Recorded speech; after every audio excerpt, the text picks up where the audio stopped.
Good morning, Derek Arden. Or good morning here. Well, good afternoon here, Tracy Yes. Hooper. It's 5 o'clock in London, UK.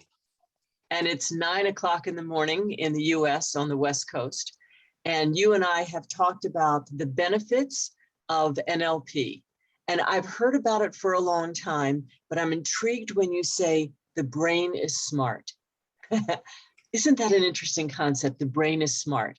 So fill me in on what I need to know about NLP. Okay, well, it'll be a pleasure. And it's fantastic to be with you in Portland, Oregon, with an 8-hour time difference. So let me tell you a bit about NLP. Neuro, the way the brain works, linguistic, the language we use and the patterns we use, particularly when we talk to ourselves, which is one of the biggest issues where people lose confidence, your subject. And get a bit of the imposter syndrome as well, because they got this negative self-talk. And then programming, if you do something a number of times, it becomes then unconscious and you just do it naturally. So a lot of the concepts of NLP, which really only started in the 1970s, discovered by Richard Bandler and John Grinder in your part of the world on the west coast of the US, because that's where all the research took place. Has then been brought into sports psychology, and you'll find that all the people in the Olympics and the top sports teams will use psychologists using positive psychology. Psychology up to the 70s and the 80s was used for making people who had problems get back to normal. And then they said, hang on, let's use some of these techniques to take people who are pretty good to be very good or brilliant. And therefore modeling excellence is really the whole tenet of NLP. In other words, if someone can do something, if you follow their thinking, then you can do it also. Now, that doesn't mean to say you can, I could run a 10-second 100 meters. Of course I couldn't. But if you're doing something which is a skill using your brain, if I model the way you do it, the thinking you do, then you can probably do it as well, or I can probably do it as well. So in fact, that's why it's so important in sports psychology, when it's just going to be that fraction of a second that makes a difference, and therefore it'll probably be up here. So I've prepared a few slides for you and for the people watching this. So I just need to share my screen and we'll go through them fairly swiftly, because as I said earlier, that I spent 20 days studying this, and I'm going to give you a quick overview. But in fact, people can learn things really, really quickly, and that is one of the tenets of NLP. So I'm going to need to make sure you can see my full screen now. Can you see that? Ken, that's great. So, okay, modeling excellence, and if there's a few typos in here, that's because I prepared it about half an hour ago, and I know anyone watching this will forgive me. So I picked out 14 areas of that come under the umbrella of NLP, neuro-linguistic programming. Number 1, making sure you have clear goals. Number 2, managing your own state. Number 3, building rapport. Number 4, body language. Number 5, sensory acuity, picking up all the signals. We'll talk about all these individually in a minute. Mirroring, pacing and leading, anchors and triggers, pattern interrupt, timeline, language, words and self-talk, reframing, chunking, and actually just looking at the brain operating system, which is what this is really all about. And they dovetail in each other, but the whole thing is about being positive, being up for it, being curious, which is a fantastic word, about curious about learning and curious about other people, how they do it, and being curious about yourself. So the first thing is goals. As we know, that not many people have goals. People go to coaches and mentors to set goals, but actually they can do it themselves. And I always set goals and coach people in 8 areas, really, or 7 or 8 areas. Number 1 is health, because if you haven't got your health, you've got a problem.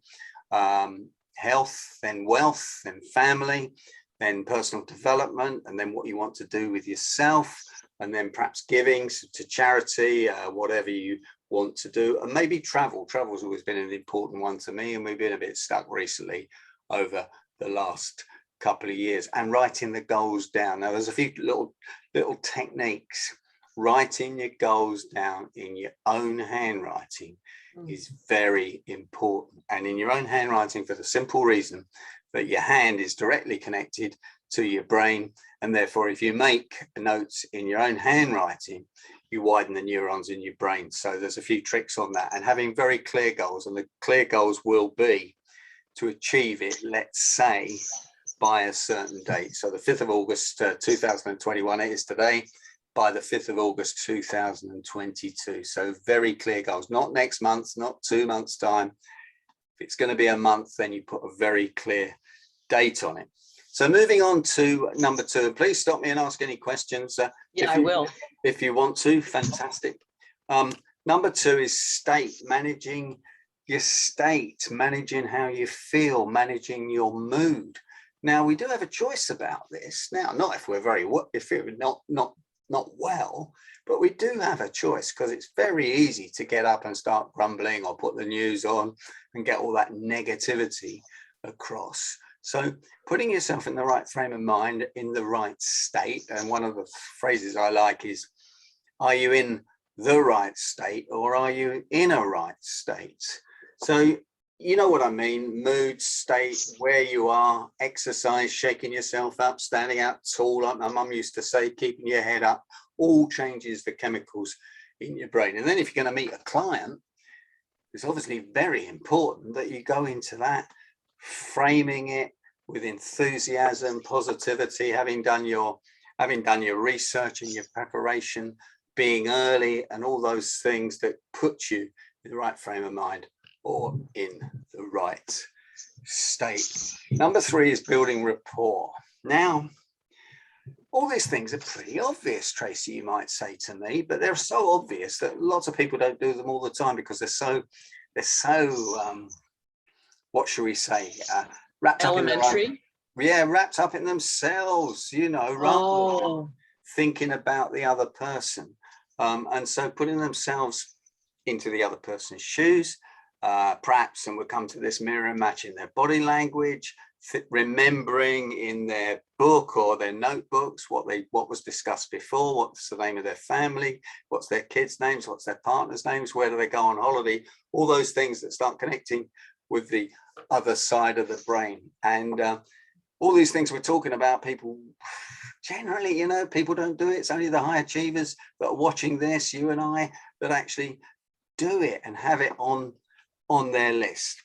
Number 5 is body language. It's 5 times more difficult to lie with your body language. Body language really tells the other person what you're thinking rather than what you're saying. So if you're a high achiever, therefore you want to be reading people's body language, picking up the signals, watching how they're coming across. And also it's important to manage your body language like we're doing here, because you're not going to influence people if you're giving off poor body language, arms folded, a bit fed up and all that. And in meetings, in tough meetings, in conflict meetings, it's important to read the body language of the other side to see what they're thinking, so you can ask better questions. And then we move on to sensory acuity, which I always thought was a bit of a Californian word, and I changed it a bit to sensory awareness. But being aware of the body language, being aware of the way things are said, the voice tonality, being aware of the actual language, the words, like I might pick up, if somebody said to me, my normal price is for this, I'd pick up the word normal and query it and say, I want your special price. And then people don't notice, they don't notice taste, they don't notice smells, and they don't notice their intuition. So they are almost the 6 senses of sensory acuity. And I wish we had a bit more time to go into that, because it excites me, all these areas. Then we come to mirroring and pacing and leading. So it was Milton Erickson, the American psychologist, that looked at mirroring with people that had huge psychological issues, psychotherapy, and he noticed that he had to connect with them and build rapport. And a good way of building rapport with these people that had these issues was to mirror their body language, mirror their tone of voice, mirror their the words, the exact words that they used, and that was called pacing. And then when he paced them, and they had started copying his body language, he would then lead them to the place he wanted to take them. So, for example, if we were in a meeting and the client was defensive, the best thing to do is to go defensive yourself, which is a bit counterintuitive. Yes. Connect, ask some questions and pace them, and then maybe just gently open and see if they open. And if you connected and you build rapport, at that point, you will find that they will lead. And this is a great fun thing to do with a friend in a wine bar or coffee bar, and just see if you change your body language, if they change theirs, and they will do. So once you become aware of this, you know, if we were having a coffee and I went sort of a bit like this, there would be a good chance that you might go like it. Right. People notice this. When you do notice it, it's difficult not to laugh, because you are manipulation's not the right word, because we're not manipulating, we're connecting, building rapport. Any questions so far? You know, yes, Derek, I always thought that mirroring was just about body language. I didn't know it was about mirroring people's words or their tone of voice. Thank you for that insight. I hadn't known that. Yeah, no, it's very important. So so Tracy, you said to me when we started the call, "Hello, Derek Arden," which was good. You threw me slightly there, and I said, "Did you notice? Hello, Tracy Hooper." Yes, I did. I didn't at the time, but now that we're talking about mirroring, I do notice that. When I'm teaching this, and I teach people to do this, I typically answer the phone, "Hello, it's Derek Arden." Now, when I ask people what should you say back, at least 50% of people say, "Oh, hi, it's Tracy," rather than "Hello, Derek," mirroring 2 of the 4 words I've used at about the same pace I do. So if I say, "Hello, it's Derek Arden," you go, "Hello, Derek. Have you got a couple of minutes?" Because if I've said it at a fast pace, being the tonality, then you should be, if you're listening properly, picking up the fact that he's busy. He's busy. Yes. So, you know, "Hello, Derek. Have you got a couple of minutes, or would it be useful if I call back later?" And people notice it. Now, on the high performance salespeople, they would teach this, but rarely, Tracy, rarely. So mirroring the words, the language, the voice tonality, the speed of the voice, never accents, because you're going to be in big trouble if you mirror an accent. So if I tried to do a West Coast accent, or you tried to do a Cockney London accent, you get it horribly wrong. And then what happens is people notice what you're doing. So it's not mimicking, it's mirroring, and generally it's gentle mirroring, a bit like you and I are doing at the moment. One of the most important things Erickson found was the angle of the spine.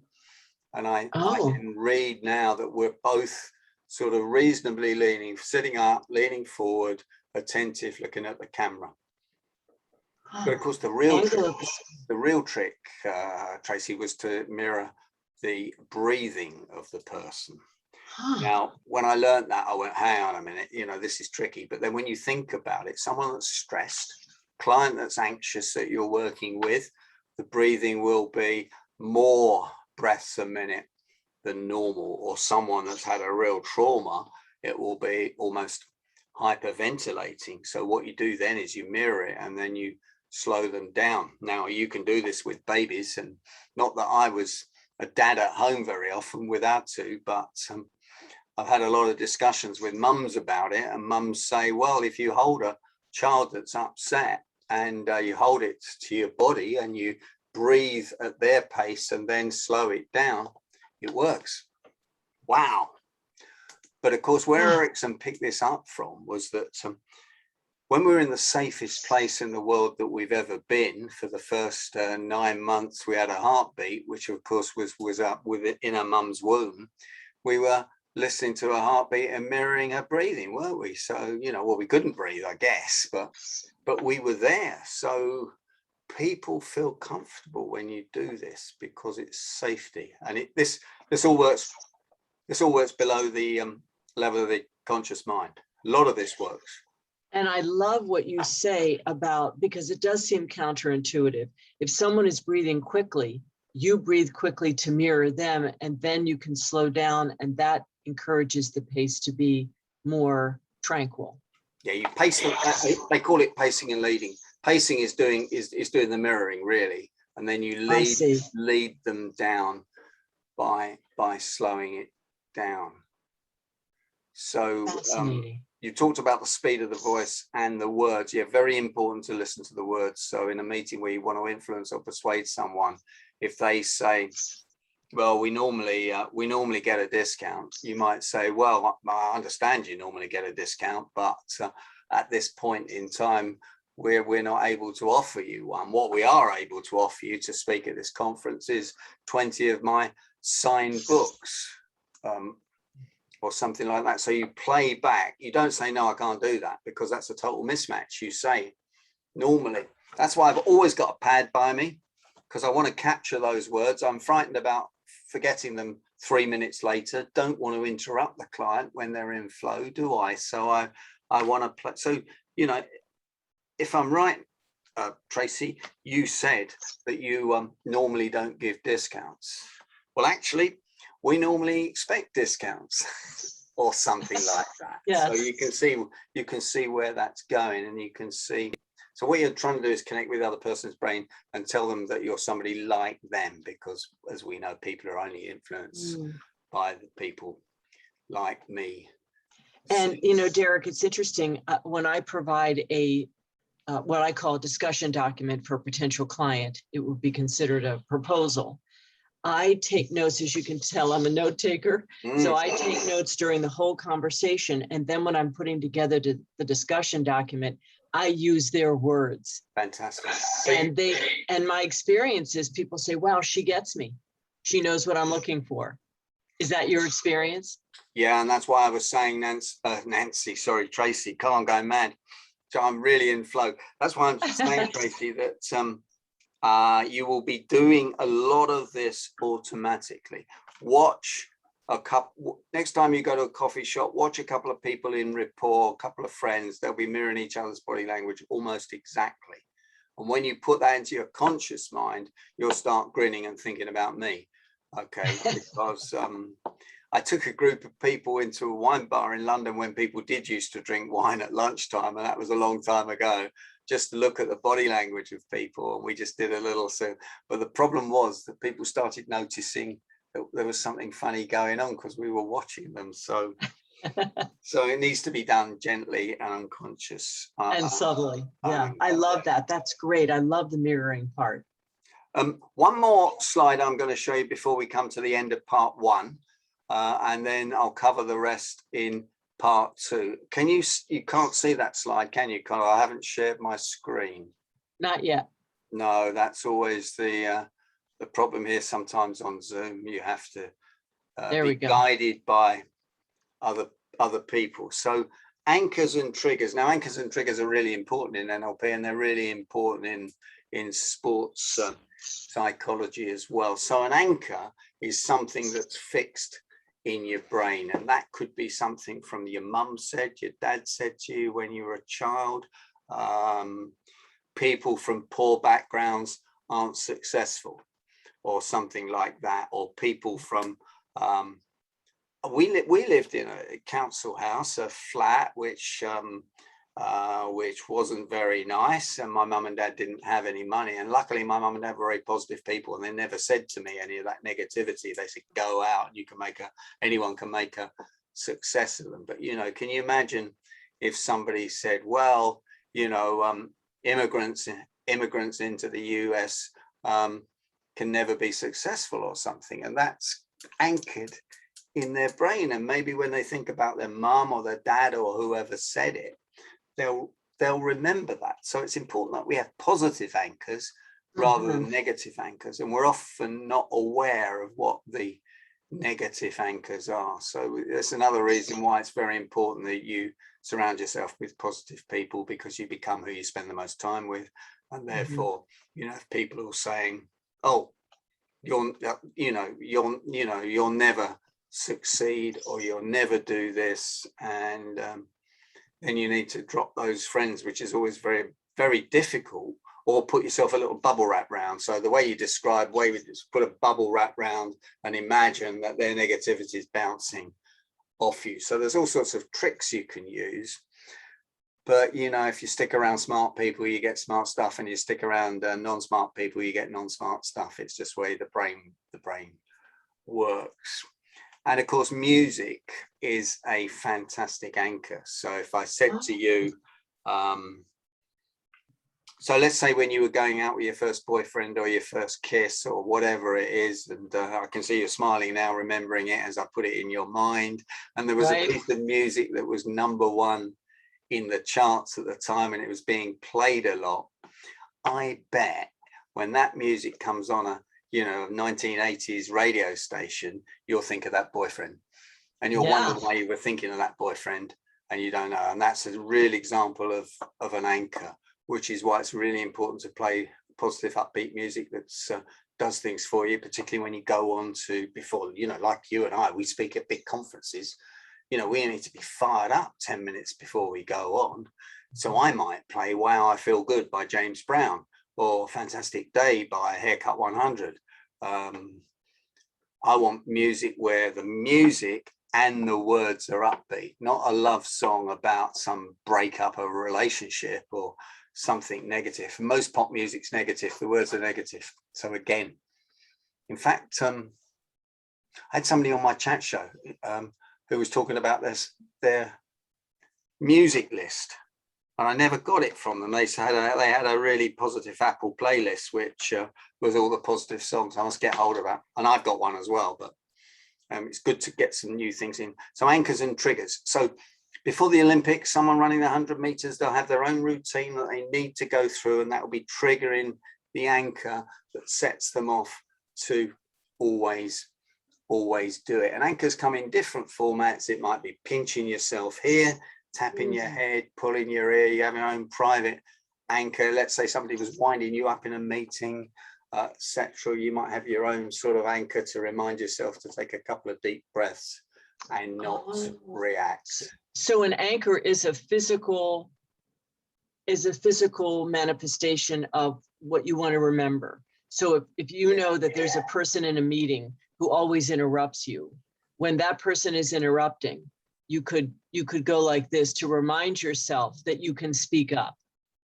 Yeah, if I was coaching you, we do go through 5, 6, 7, 8 routines where you did one specific, you choose your anchor, but then we would anchor it with that feeling, so that then you could trigger off not going potty or by whatever it was, something that was private between you and I. It's a bit like taking a lucky charm into an exam, as kids do, or something like that, and rubbing the good luck charm to remind yourself to stay cool. So is the lucky charm the anchor? Could be, yeah, could be. And then tell me again about the trigger. The anchor triggers you to then respond. The trigger is what sets the anchor off. Give me an example again. Yeah. So let's say I'm about to run a race against some colleagues. Let's say it's a veterans race at my age, and I've been thinking about positivity. I've been visualizing getting past the winning post 500 times. I've done all my training for it, and I want to be totally up for it. So I've been visualizing this 3 or 4 times a day, and every time I've been visualizing it, and I've been visualizing the feeling of winning and how great that is, and etc. And every time I've been doing that, I've been building up the emotions, because it's all linked to the emotions, and